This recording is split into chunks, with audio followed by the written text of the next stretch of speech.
오늘은 에베소서 6장 10절에서 13절 말씀을 통해서 영적 전쟁의 시대란 제목으로 말씀을 나누고자 합니다. 우리는 지금 에베소서를 보고 있습니다.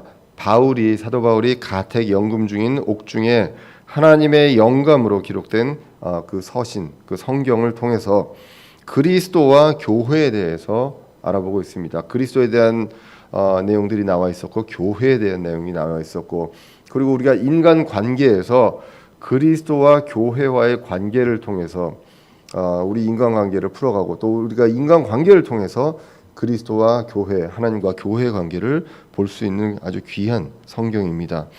4장부터는 우리가 계속 말씀드렸지만 교회 내의 관계 속에서 우리가 성장해야 함을 이야기합니다.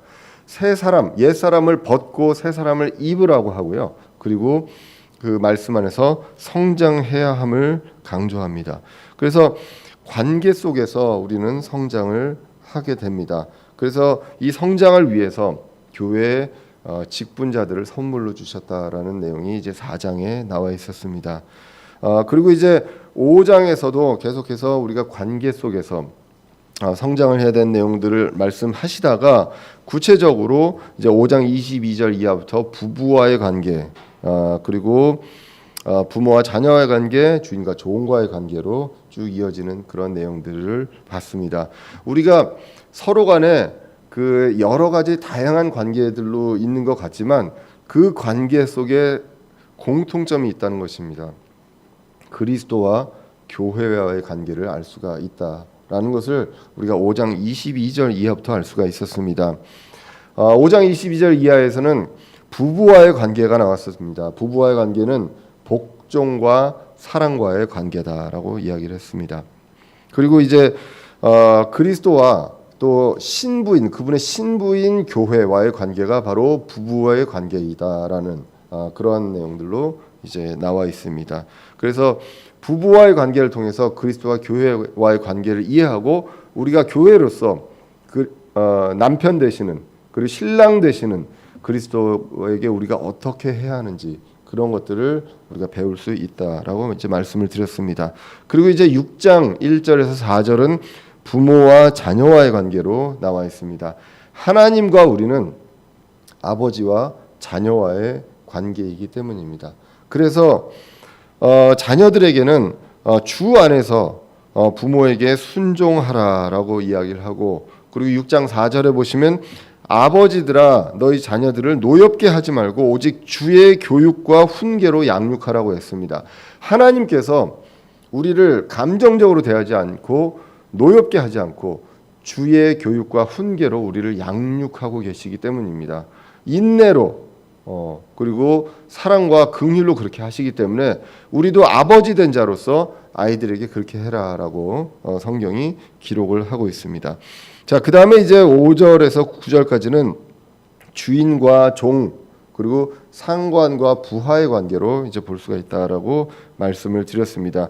종이 주인에게 순종하는 것은 교회가 그리스도께 하듯, 그리고 우리 한 사람 한 사람이 하나님의 자녀이고 그리스도의 신부이지만 또 우리 한 사람 한 사람이 그리스도의 종이라고 성경은 기록합니다. 그래서 종된 자로서 주인에게 어떻게 해야 되는가, 이것을 그리스도와 우리와의 관계를 통해서 실제로 그 사람과의 관계를 같이 이제 투영을 하게 됩니다. 그리고 거꾸로 우리가 함으로 인해서 다시 그리스도의 종이 그리스도에게 어떻게 해야 하는지 그것들을 이제 보게 된다는 것입니다. 우리가 따르고 순종하고 존중해야 되는 대상은 눈에 보이는 사람도 그래야 되지만요. 그리고 더 궁극적으로 나아가서는 그리스도, 하나님이다라는 것입니다. 어떤 것들에서 절대적으로 순종해야 될 대상은 사람이 아니라 하나님, 그리고 그리스도시다라는 것을 우리가 이제 성경을 통해서 이제 알 수가 있습니다. 그래서 주인된 자들도 그들이 종이기 때문에 땅에서는 주인이지만 하늘에 계신 주에게는 종이다라고 이야기를 합니다. 그래서 종의 마음을 이해하고 그리고 일관성 있게 지시하고 협박하지 말라라는 내용들로 이제 이야기를 하고 있습니다. 그래서 에베소서를 통해서 이제 관계를 정리하면요, 교회 내에 지체가 있습니다. 형제와 자매가 있습니다. 이들을 서로 사랑하고 세워주라고 이제 성경에서 이제 기록을 합니다. 그리고 이 지체들이 성령님께서 하나 되게 하신 것을 우리가 힘써 지키라고 에베소서 4장에서 기록했던 것을 우리가 기억을 합니다. 그리고 이제 그 이후에 쭉 오늘까지 이어지고요. 그 이후에 나오는 말씀이 바로 영적 전쟁입니다. 예, 오늘 본문부터 시작되는 것은 영적 전쟁입니다. 그러면 그 전까지 나와 있던 내용들이 무엇이냐? 결국 전쟁 전에 우리가 그리스도의 좋은 군사로서 교회가 이제 전쟁 전에 우리 군대가 내부 결속을 다져야 한다는 것입니다. 그래서 그때 그 관계를 통해서 서로 간에 세워주고 존중해주고 순종해주고 이러한 어떤 그 관계를 통해서 정말 하나하나 한 분 한 분이 벽돌, 건축물의 그 벽돌처럼 그 산돌처럼 꽉 끼어서 결합해 있는 그 상태에서 이제 영적 전쟁을 맞서는 그런 군사임을 이제 오늘 본문을 통해서 이야기를 합니다. 우리는 군사라고 성경이 이야기를 합니다. 디모데후서 2장 3절에 보시면 그러므로 너는 예수 그리스도의 좋은 군사로서 고난을 견디어내라라고 성경이 이야기를 하고 있습니다. 그래서 우리는 그리스도의 군사입니다. 군사는 전쟁을 합니다. 어떤 상대로 전쟁을 합니까? 영적 전쟁을 한다라고 성경이 이야기를 하고 있습니다. 좋은 군사가 전쟁을 이길 수 있는 것은 너무나도 당연한 일입니다. 그래서 좋은 군사가 되어야 하고 이에 대한 권면의 말씀이 오늘 나오는데 첫 번째가 바로 몸과 마음가짐을 이제 어떻게 해야 하는지에 대해 나옵니다. 그것이 바로 강건하라라는 것입니다. 우리나라 말 강건하다는 말은 굉장히 표현이 아름다운 것 같습니다. 그리고 좋고 한 것 같습니다. 영어로는 좀 그냥 몸이 건조합니다. 그냥 스트롱입니다. 스트롱. 네, 강해라라는 건데 우리는 강건해라라고 이야기를 하고 있습니다. 몸과 마음이 강건해져야 한다라고 이야기합니다. 왜냐하면 지금은 전시 상황이기 때문입니다. 에베소서 6장 10절에 보시면 끝으로 내 형제들아 주 안에서와 그분의 강력한 권능 안에서 강건한 자가 되라라고 이야기합니다. 그냥 우리 교회에서 일부만 강건한 자가 되는 것이 아니라 저와 여러분들 한 사람 한 사람 모두가 다 강건한 자가 되어야 합니다. 강한 군대가 되어야 되고 군사가 되어야 한다는 것입니다. 보통 이제 군대가 그 강한 군대가 되려면 훈련을 이제 잘해야 합니다. 그래서 운동도 해야 되고 무기도 있어야 되고 무술 훈련도 이제 하게 됩니다. 그리고 큰 임무를 만진 특수 부대일수록 훈련의 강도가 이제 더 심하게 되죠. 그래서 이제 그 남자 형제님들이 나는 특수했다라는 걸 강조하기 위해서 군대에서 훈련을 굉장히 힘들게 받았다는 얘기를 경쟁적으로 하게 됩니다. 그래서 군대에서는 그냥 참새도 독수리만 하고요. 그리고 멧돼지도 거의 공룡만한 수준으로 이제 이야기를 하고 거기를 거의 때려잡았다라는 이야기까지를 이제 많이 하면서 어떤 무용담을 이야기합니다. 그 무용담에는 무엇이 들어있냐? 나는 그만큼 힘들게 했다. 그렇기 때문에 나는 특수하다라는 이야기를 하게 됩니다. 그러면 거꾸로 우리가 그리스도의 좋은 군대라면 여러분들의 인생에서 고난이 많습니까? 그러면 그만큼 여러분들은 특수 요원이다라는 것을 기억하셔야 될지도 모르겠습니다. 그런데 눈에 보이는 인간의 적이라면 우리는 이런 훈련을 해야 합니다. 그런데 우리의 적은요 보이지 않는 영적 사악함이라고 오늘 성경이 이야기합니다. 그렇기 때문에 어떻게 강건하게 스트롱하게 해야 하느냐? 오늘 본문은요 너희들 열심히 운동하고 열심히 갈고 닦아서 강건한 자가 되라가 아니라 주님 안에서 그리고 그분의 권능 안에서라고 합니다. 우리는 누구의 군대냐면요 주님의 군대입니다. 대전은혜 침례교회 군대도 아니고 대한민국 군대도 아니고 주님 안에서 주님의 군대입니다. 그리스도의 군대다라는 것이고요. 그리고 무엇 안에서라고 하면 그분의 권능 안에서 파워입니다. 파워. 그분의 힘 안에서 권능 안에서 우리는 강건한 자가 되어야 한다라는 것입니다. 그래서 우리가 뭘 준비하는 것이 아니라 그분 안에서 그리고 그분의 권능 안에서 우리는 강건한 자가 된다라는 것입니다. 그분의 힘을 쓰는 것입니다. 그분의 힘을 통해서 우리는 강한 군대가 된다라고 성경이 기록합니다. 고린도후서 3장 5절에 보시면 우리는 어떤 일이 우리 자신에게서 난 것으로 생각할 만큼 능력이 있지 아니하며라고 이야기합니다. 우리 자신에게서 무엇이 난 것처럼 능력이 있지 아니하며 오직 우리의 능력은 하나님에게서 나느니라라고 성경이 기록합니다. 우리의 모든 능력, 우리가 마귀를 이기는 그 능력은 하나님에게서 나는 것이다라는 것. 그래서 내 힘이 아닌 그분 안에서 그분의 힘에 의지하게 됩니다. 그래서 우리가 에베소서 1장에서도 이러한 내용들이 나옵니다. 1장 20절에 보시면 그분께서 그리스도를 죽은 자들로부터 살리시고 하늘의 처소들에서 자신의 오른편에 그분을 앉히실 때 그 권능을 그분 안에서 발휘하십니다. 그분 안에서 발휘하사 그분을 모든 정사와 권능과 강력과 통치와 이 세상뿐 아니라 모든 오는 세상에서 불리는 모든 이름보다 훨씬 위에 두셨다라고 나오게 되고요. 그리고 에베소서 3장 16절에 보시면 그분께서 자신의 영광의 풍성함에 따라 자신의 영을 통해 속 사람이 능력으로 강건하게 됨을 너희에게 허락하셨다. 우리에게 어떻게 허락하셨습니까? 우리의 속 사람이요, 겉 사람이 아니라 우리의 체력과 건강 그것보다도 우리의 속 사람이 그분의 능력으로 강건하게 됨을 허락하셨다라고 성경이 기록을 하고 있습니다. 그래서 3장 20절에 보시면 이제 우리 안에서 일하는 권능입니다.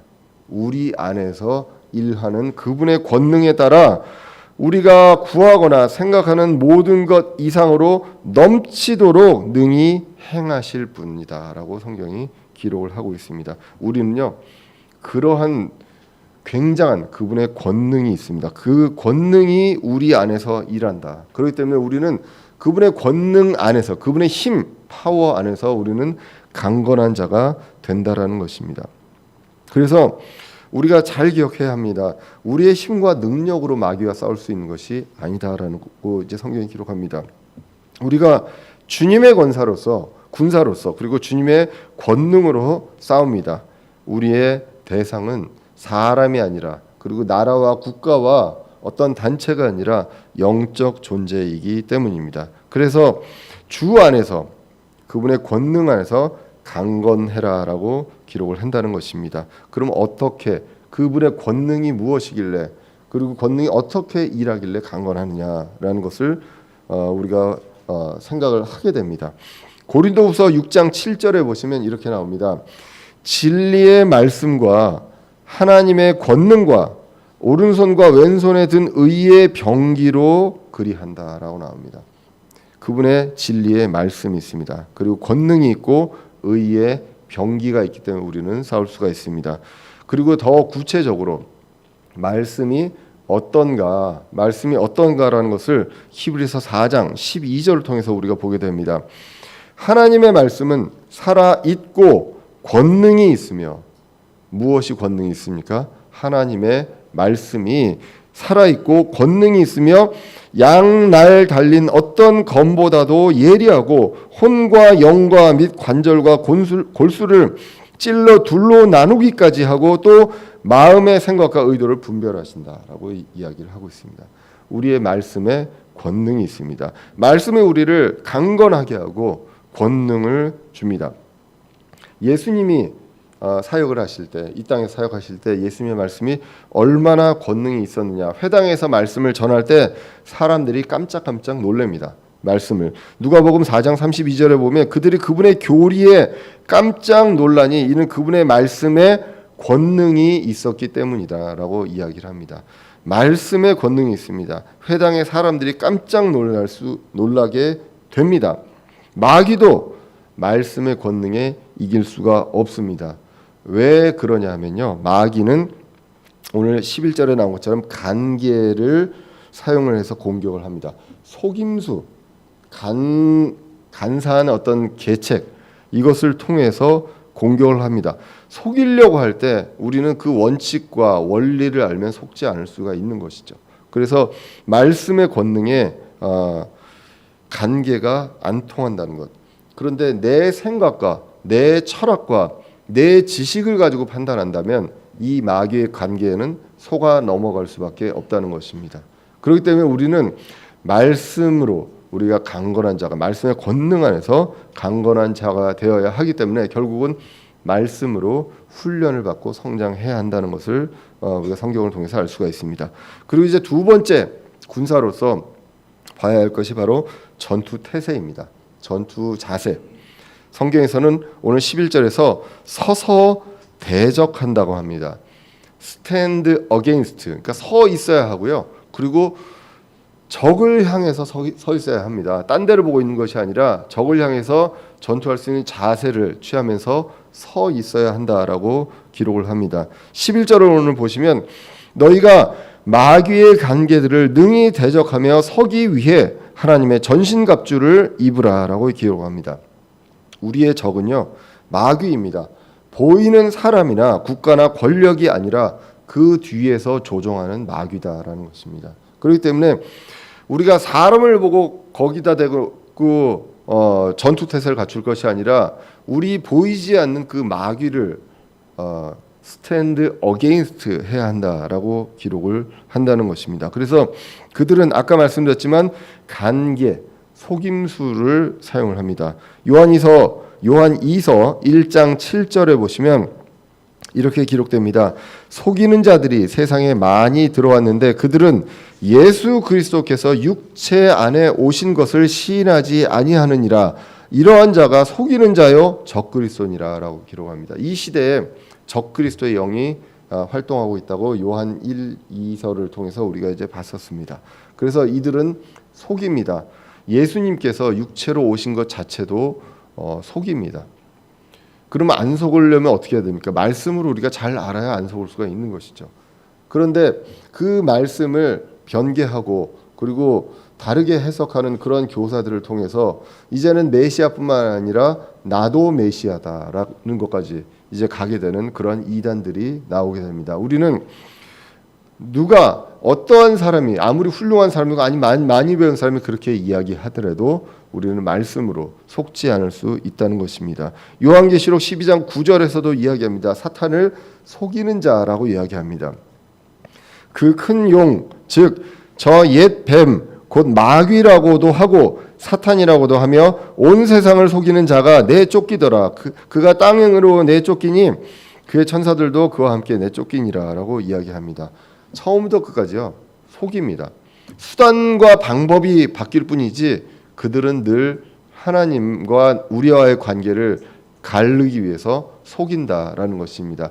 관계를 무너뜨리는 것 중에 가장 좋은 방법이 무엇입니까? 여기 가서 이 얘기하고 저기 가서 저 얘기하면 됩니다. 그러면 양쪽에 오해가 생기고 그 속임수로 인해서 관계가 이제 깨지게 되죠. 창세기에서 이브를 속일 때도 마귀는 말씀을 첨가하기도 하고 삭제하기도 했었습니다. 지금까지 그들은 그러한 속임수로 공격을 해왔다는 것입니다. 그렇기 때문에 말씀에 더하지도 말고 빼지도 말고 이 말씀을 그대로 하나님의 말씀으로 우리가 받아서 해석을 하고 우리 그대로 이제 받아들이면 되는 것입니다. 당시에는 그렇게 속였다면 그리고 그 당시에 그 예수님 당시에 그리고 초대교회 당시에 이러한 식으로 사람들이 선동하고 이런 식으로 속였다면 지금은 미디어와 언론과 과학 기술을 가지고 이들이 연합해서 이제 믿는 자들을 속이게 됩니다. 과학을 하는 사람 입장으로서 자꾸 이제 과학을 그렇게 이야기를 하면 어떻게 보일지 모르겠지만 과학이 일부 인간의 어떤 편의와 이런 것들 인류의 어떤 삶에 있어서 도움을 주는 것이 분명히 있습니다. 그런데 그런 것들에 있어서 어떤 그 뿌리와 궁극적인 의도를 모르고 사용을 하면 결국은 마귀의 도구로 사용될 수 있을 만큼 이제는 많이 발전해 있다라는 것입니다. 여러분들 딥페이크라는 기술을 들어보셨는지 모르겠습니다. 딥페이크라고 하는데요. 말하자면 딥러닝하고요. 페이크가 합쳐졌다고 보시면 됩니다. 그래서 딥러닝, 심층 학습이라고 하죠. 인공지능, 이거의 기술을 통해서 속이는 기술입니다. 예전 같으면 한 20년 전에만 해도 그냥 정지되어 있는 사진을 포토샵으로 얼굴 이렇게 바꿔치기 하는 것 정도로 했는데 굉장히 어설펐거든요. 이제는 움직이는 영상 자체에서 그 사람을 바꿉니다. 그리고 그거에 이미 영화에 이미 들어가 있고요. 사람들의 그 얼굴, 그걸 가지고 얼굴을 뚱뚱하게도 만들고, 그리고 그 사람이 한 것이 아님에도 불구하고 그렇게 하는 식으로 영화를 만들 수 있는 그런 기술까지 갖고 음성도 이제 조작을 합니다. 여러분들이 얘기하는 것들을 한 1시간에서 2시간 정도만 녹음을 하잖아요. 그 다음에 그거를 이제 그 인공지능 기술로 그 학습을 시키고요. 그리고 그 다음에 내가 타이핑을 해서 대사를 만듭니다. 그러면 그 대사를 이야기하는데 우리가 웬만하면 구별이 안 갈 정도의 목소리로 그 말투로 이야기를 합니다. 그래서 이제는요, 제가 뭐 예를 들면 어디 가서 이야기한 내용을 유튜브로 올렸다라고 했는데 이상한 얘기를 했다. 제가 얘기 안 한 얘기를 그렇게 만들 수도 있습니다. 예, 거기다가 영상까지 입혀서도 만들 수 있는 그 기술, 그것이 이제 딥페이크 기술이고요. 왜 여기가 문제냐면 직접 만나볼 수 있는, 직접 확인할 수 있는 기회를 계속 없애가고 있잖아요. 그래서 언택트 시대라고 하잖아요. 네, 그래서 이제는 점점 더 미디어, 인터넷, 유튜브 쪽으로 의존할 수밖에 없습니다. 우리가 알고 있는 우리가 알아야 될 상식이라든가 팩트라든가 이런 것들을, 그런데 그거를 속임수로 이제 하게 됩니다. 그래서 정말로 여러분들이 아끼고 존경하는 사람이 영상 속에서 그 사람의 말투와 목소리로 다른 얘기로 속일 수 있는 그러한 기술이 딥페이크 기술입니다. 그 기술이 대표적으로 인공지능에서 GAN이라고 하거든요. GAN 하면 GAN입니다. 그 약자인데요. GAN이 Generative Adversarial Network라고 해서요. 우리나라 말로 하자면 생산적 적대 신경망입니다.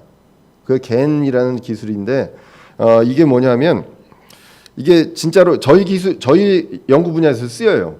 그 이공계 거의 대부분에 지금 쓰이고 있습니다. 이 기술이, GAN이라는 기술이. 이 특징이 뭐냐면요, 안 가르쳐 줘도 됩니다. 자료만 주면요, 본인이 알아서 학습을 해가지고 원래 그 원자료보다도 더 뛰어난 품질을 만들어냅니다. 그러니까 보이는 품질이 아니라 영상이라든가 음성이라든가 자료의 결과라든가 이런 것들을 만들어낼 수 있는 기술이 바로 GAN 알고리즘인데요. 근데 이것이 더 무서운 게 뭐냐면 지금 인공지능에 관련된 그 프로그램들 있죠. 소프트웨어들, 코드들, 이런 것들이 그냥 인터넷에서 누구나 무료로 다운로드를 받을 수가 있습니다. 제가 안 짜도 돼요. 그 기술을 몰라도 됩니다. 그냥 사용할 수 있으면 돼요. 그래서 그걸 다운로드 받아서요, 그냥 내가 원하는 목적에다 사용할 수 있도록 조금만 조정하면 사용할 수 있습니다.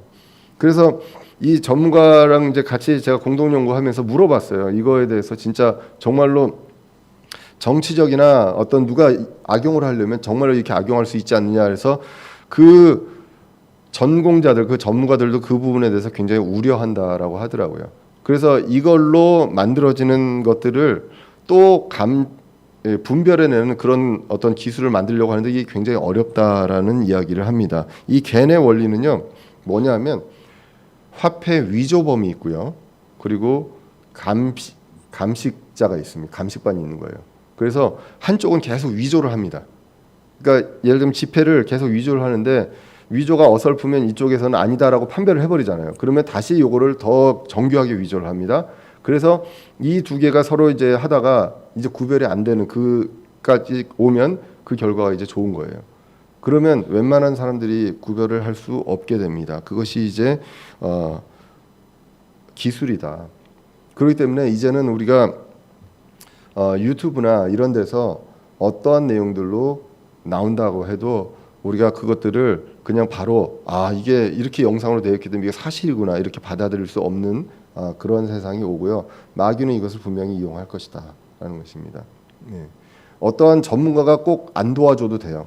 그냥 다운로드 받아가지고 사용할 수 있는 그러한 상황까지도 이제 오고 있다라는 것입니다. 팩트라고 생각했던 것들이 가짜일 수 있는 그러한 세상이 지금의 세상이다라는 것입니다. 그렇기 때문에 우리가 정말 이 책 그냥 활자로 되어 있는 책이잖아요. 근데 이 책은 딥페이크로 안 되는 거죠. 예, 그렇기 때문에 이 말씀의 어떤 기준으로 우리가 판단하지 않으면 어떠한 아까도 말씀했지만 내가 정말로 의지하고 신뢰했던 사람의 어떤 말투와 이런 영상을 가지고 여러분들을 속일 수 있다라는 것, 그것을 기억하고 정신 차려야 합니다. 그래서 베드로전서 5장 8절에서는 정신을 차리라, 깨어 있으라. 너희 대적 마귀가 울부짖는 사자같이 두루 다니며 삼킬 자를 찾나니 믿음에 굳게 서서 그를 대적하라라고 합니다. Stand against the wiles of the devil 이렇게 나옵니다. 그래서 이 오늘 에베소서 6장 11절에서는 서서 대적하는데 마귀의 관계에 대적해서 서야 한다는 것입니다. 적을 보고 서서 싸울 준비가 되어 있어야 하고요. 정신을 차려야 합니다. 속지 않을 수 있도록 정신을 차리고 내가 무엇을 기준으로 판단할 것인가 이것을 분명하게 시대가 변하고 세상이 변해도 우리가 그것을 기억해야 합니다. 서서 대적해서 전신갑주를 입고 대비해야 된다. 전신갑주는 우리가 다음 시간에 이제 계속 나올 거기 때문에 그 뒤에서 이제 이야기를 하도록 하겠습니다. 그렇게 해서 몸과 마음가짐이 강건해야 하고요. 우리가 전투태세 서서 대적을 해야 합니다. 그리고 이제 세 번째로 전쟁의 대상과 계략을 알아야 한다는 것이죠. 적을 알고 적의 계략을 알아야 우리가 어떻게 준비해야 하는지 알 수가 있습니다.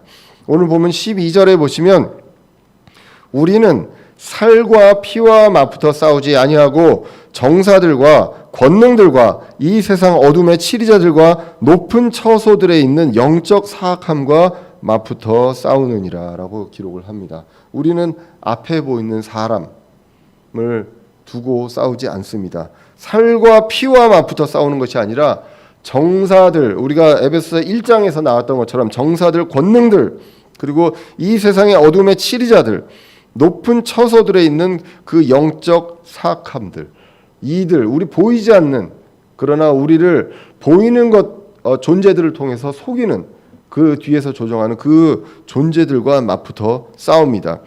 에베소서 2장 2절에서는 지나간 때에는 너희가 그것들 가운데서 이 세상의 행로를 따라 걸으며 공중의 권세 잡은 통치자 곧 지금 불순종의 자녀들 가운데서 활동하는 영을 따라 걸었다라고 기록을 하고 있습니다. 이렇게 공중의 권세 잡은 자, 이들이 하는 것들이 영적인 사악함이다. 근데 더 중요한 거는요, 이 사악함을 보통 이제 지금 이 시대의 철학과 이 사조에서는 사악하다고 보기 어려운 그러한 사악함입니다. 사람들을 모두 다 생각하는 척합니다. 그리고 모두가 다 옳다고 인정하는 그런 포용력이 있는 것처럼 보이는 것, 이렇게 접근을 하기 때문에 우리가 사악함, 악함의 기준이 분명하지 않다면 이 정도는 할 수 있는 거 아니냐, 이 정도는 우리가 정말로 우리 교회도 배워야 되는 거 아니냐라는 그러한 일로 갈 수가 있다는 것입니다. 영적 어둠의 치리자들과 높은 처소들, 공중에 있는 그 영적 사악함, 이렇게 속입니다. 옳은 것처럼, 따뜻한 마음을 갖고 있는 것처럼 모두가 다 진짜 존중해줘야 되고 품어줘야 되는 그러한 사람들로 이제 보이게 한다는 것입니다. 그런데 우리는요, 말씀을 보면 그렇지 않거든요. 옳고 그름이 분명합니다. 그래서 옳고 그름이 분명하게 나와 있고요. 아까 양날선 검처럼 정말로 완전히 분명하게 쪼갤 수 있는 그러한 말씀입니다. 그렇기 때문에 우리가 죄라고 여기는 불신, 그리고 육체적인 타락, 그리고 도덕적인 타락, 이런 것들이 웬만한 것들이 이제는 죄가 아니죠. 그러면 우리가 법적으로 죄가 아니면 성경적으로 죄가 아니냐? 그렇지 않다는 것입니다. 뭐 많은 것들이 예가 있지만 심지어 이제 교회를 지금 통째로 흔들고 있는 것이 바로 교회 내의 동성애입니다. 동성애를 인정하느냐 마느냐, 이러한 것들 이제는 앞으로 가면 갈수록 뭐 밖에서 차별금지법 이것도 문제지만 교회 내에서 동성애를 인정하는 그러한 일들이 많이 더 일어나면 일어나지 덜 일어나지는 않을 것이다라고 이제는 어느 교단, 미국의 어느 교단은 동성애를 인정하고 가는 그러한 교단들 이제 앞으로도 많이 생길 것입니다. 우리는 무엇으로 판단해야 됩니까? 목사가 얘기한다고, 교단이 얘기한다고 그거를 따라가야 하느냐? 그것이 아니라 말씀에 옳고 그름이 있는 것을 보고 우리는 분명하게 분별을 해야 합니다. 마귀는요, 시대가 변해서 이제는 다 괜찮다고 이야기합니다. 그리고 교회도요, 시대의 흐름에 따라서 변해야 한다라고 이야기를 합니다. 그 안에 속임수가 있다는 것입니다. 그러면 결국은 말씀을 떠나야 하거든요. 우리 말씀의 기준을 떠날 수밖에 없게끔 만드는 것.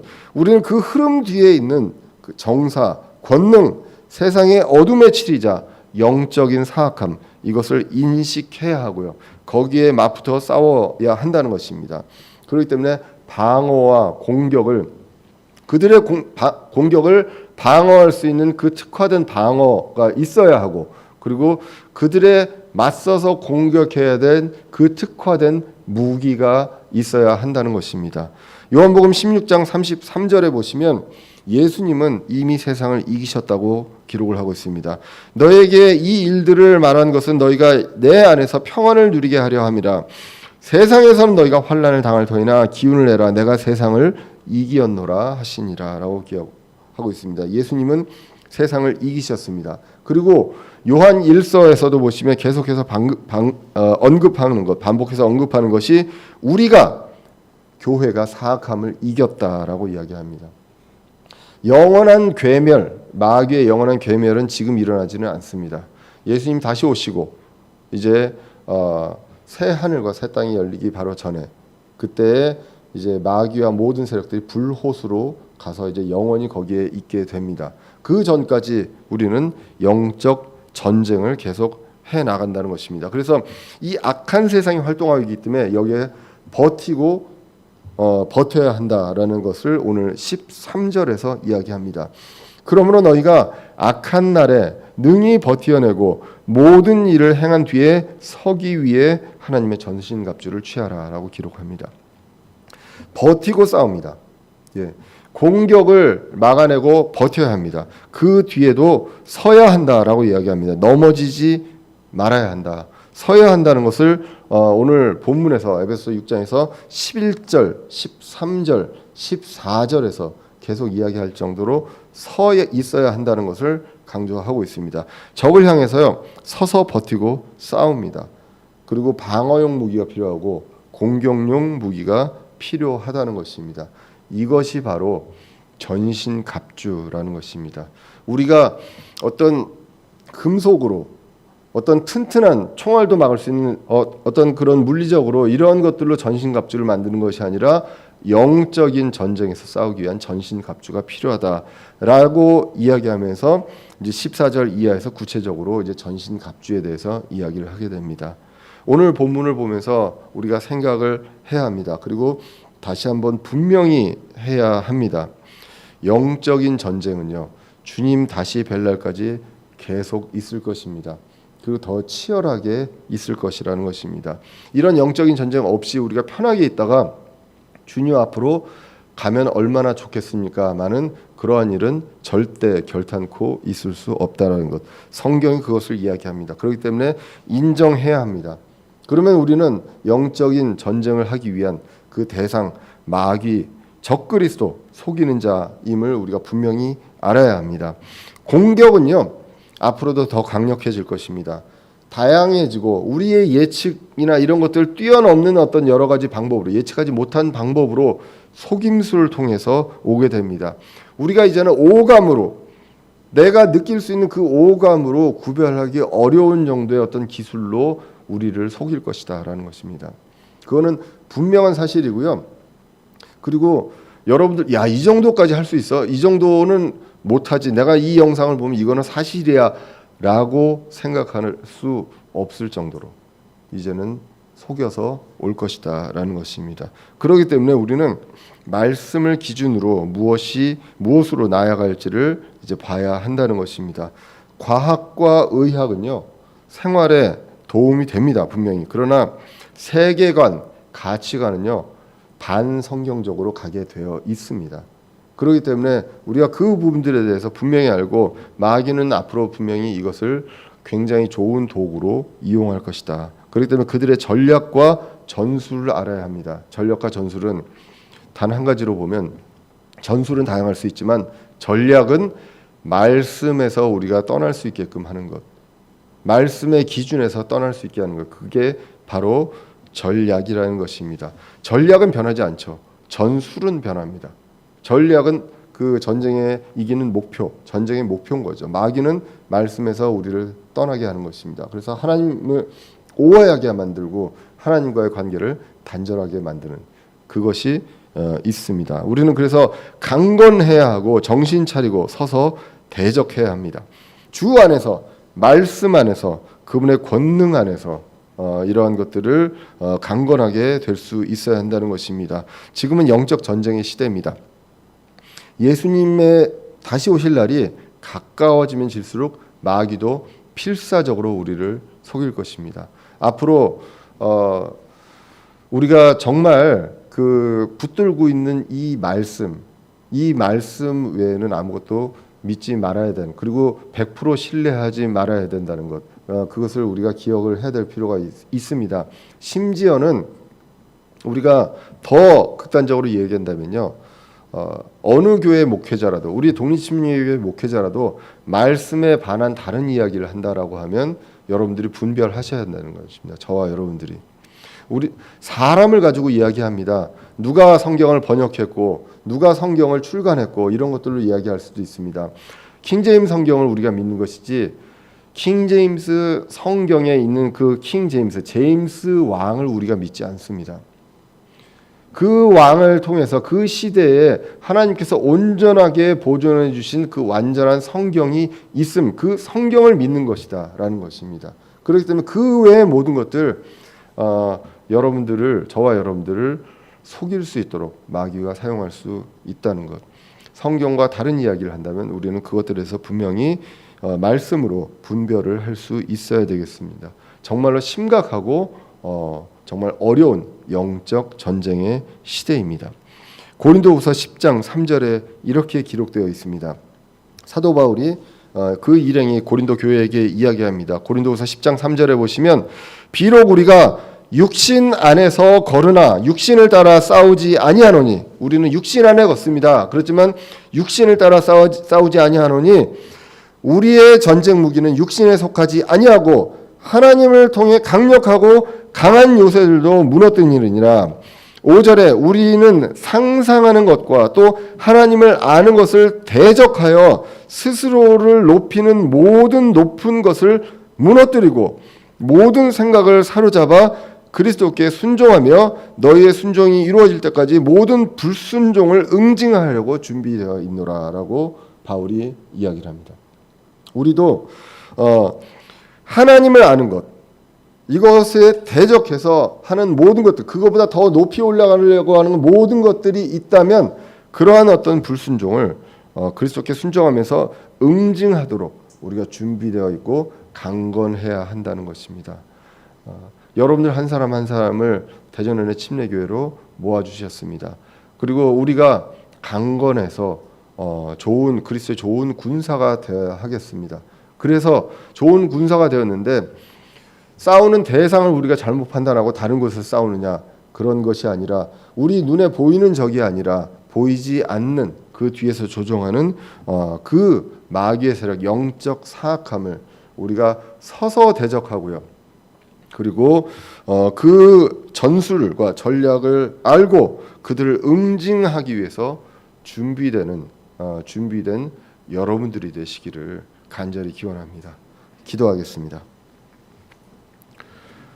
살아계신 하나님 아버지, 오늘